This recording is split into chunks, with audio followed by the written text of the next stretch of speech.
nós temos dados, nós temos uma série de provas do crime bárbaro, hediondo que foi cometido contra aposentados. O que nos interessa aqui, doutor Eliane, é chegar aos maiores beneficiários, porque nós sabemos que muitos dos que se beneficiaram nas instâncias inferiores já estão, inclusive, graças ao trabalho da nossa CPI, prisão preventiva solicitada ao Ministério, ao Supremo Tribunal Federal. Mas nós queremos chegar também no âmbito político. Como é que houve esse apagão? E, de certa forma, teve um apagão institucional, sim. O deputado Alfredo Gaspar lamentou com razão que muitas instituições, vendo que este crime e outros ocorrem há anos, não agiram a tempo. Mas também como ocorreu esta suposta omissão ou conivência, cumplicidade e até beneficiamento de pessoas em altos escalões dos governos da nossa República. Então, quero começar aqui apresentando esse gráfico que está no seu trabalho, está no trabalho da CGU, com a evolução do quantitativo de solicitações de exclusão de descontos de mensalidades associativas. Aqui não interessa a narrativa, ter oposição e situação é normal, mas eu quero lembrar que o primeiro dado que a senhora disse foi de abril de 2024 e confere aqui com o número apresentado, foram 945 solicitações de exclusão de descontos de mensalidades associativas de pessoas que não reconheciam aqueles descontos que eram feitos, certo? 945. Quem era o presidente da República naquele ano em que 945 pessoas solicitaram exclusão de descontos de mensalidades associativas que não reconheciam, doutora Eliane? Isso, janeiro de 2022, isso? Não, abril de 2022. A senhora mesmo trouxe o número. Quem era o presidente da República? Jair Bolsonaro. Jair Bolsonaro. Aí a senhora trouxe outro número de abril de 2024. 19.500... Perdão, abril de 2023. 19.562 pessoas solicitaram exclusão de descontos. Bate exatamente com os números aqui. Eu pergunto à senhora: quem era o presidente da República em abril de 2023?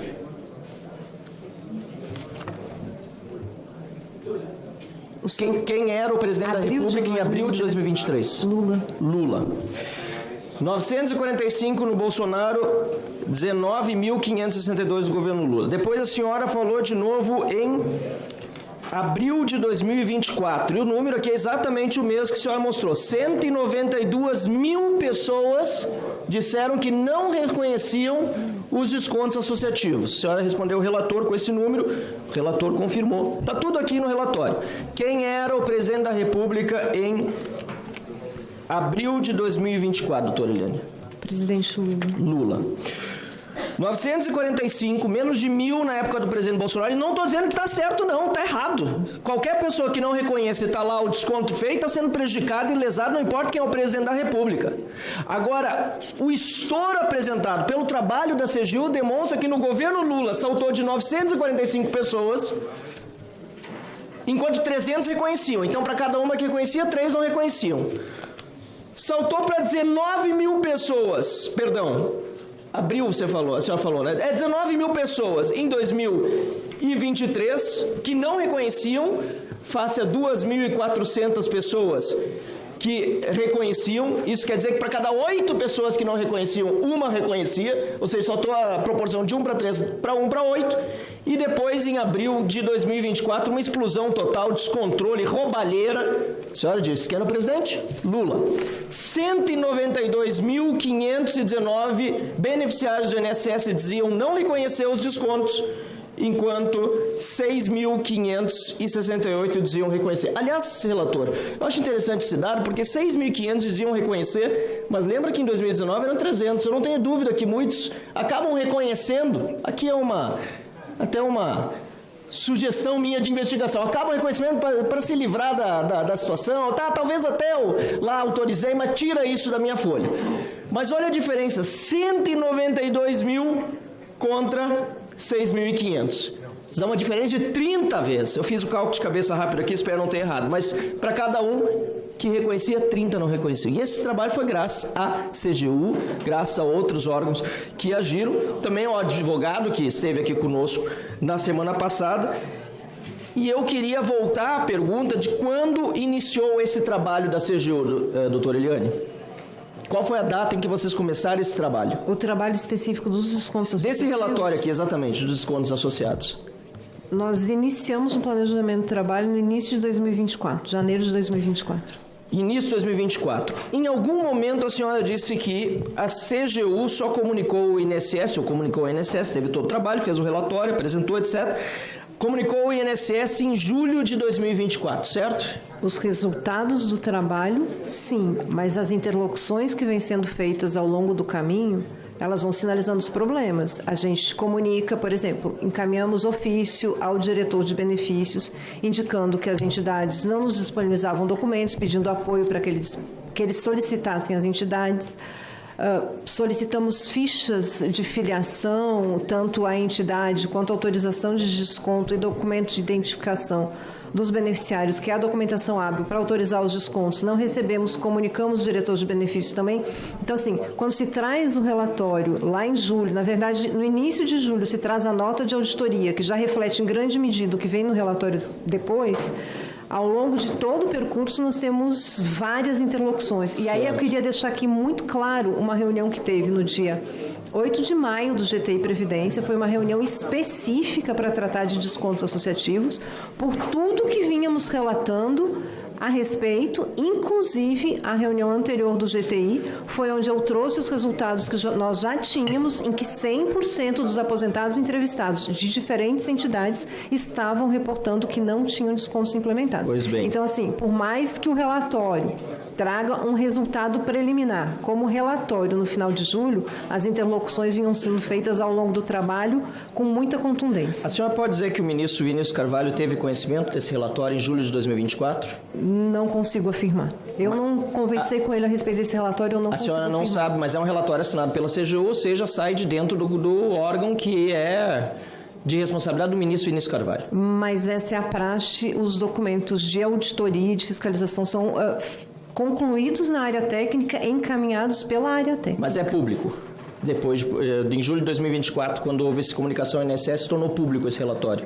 O relatório estava no INSS e no Ministério da Previdência. Quem era o seu coordenador ou seu superior imediato à época? O secretário federal de controle interno. Como se chama? Ronald. Ronald? Balbi. Ronald?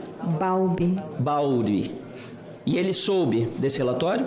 Ele soube do envio do relatório, ele foi comunicado, ele participou da reunião de busca conjunta. E quem está acima dele? Ele responde ao ministro. O ministro está acima dele, responde ao ministro. Então, senhor relator, como se chama mais uma vez o seu superior? Ronald? Balbi. Balbi. Senhor relator, o coordenador soube. A pergunta é se levou ao ministro. Eu pergunto, sabe por que se levou ao ministro? Porque houve depois uma reunião de ministros em agosto de 2024. A senhora tem conhecimento disso? Não.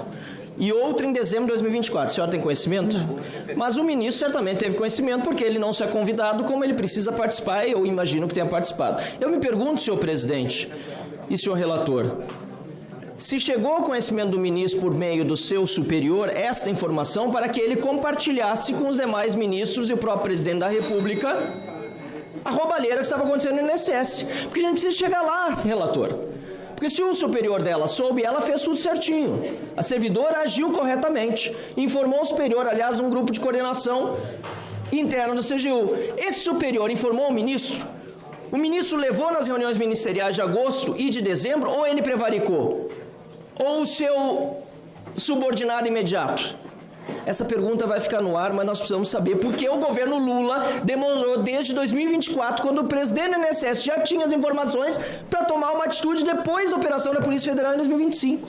E a senhora trouxe outra informação relevante que também nos foi apresentada pela defensora pública Patrícia Bettim, do grupo de trabalho. E eu perguntei à doutora Bettim se ela havia questionado a finalização daquele grupo de trabalho, que depois do escândalo, na minha opinião, deveria justamente ter se debruçado mais e não continuar suas atividades. A senhora sabe por que foi encerrado aquele grupo de trabalho? Eu tenho a documentação, eu posso pegar aqui. Nós recebemos uma comunicação formal que o grupo estava sendo encerrado E eu vou pegar, mas existe uma resolução, me parece, pelo que foi escrito no ofício do Ministério Público Federal, de dezembro de 2024, que não mais constituiria grupos de trabalho com outras instituições, e nós então recebemos a comunicação de que o grupo de trabalho tinha sido encerrado. Quem era o coordenador do grupo de trabalho? Só com a tolerância, Vossa Excelência, 30 segundos. Quem era o coordenador do grupo de trabalho? A procuradora Zélia Perdona.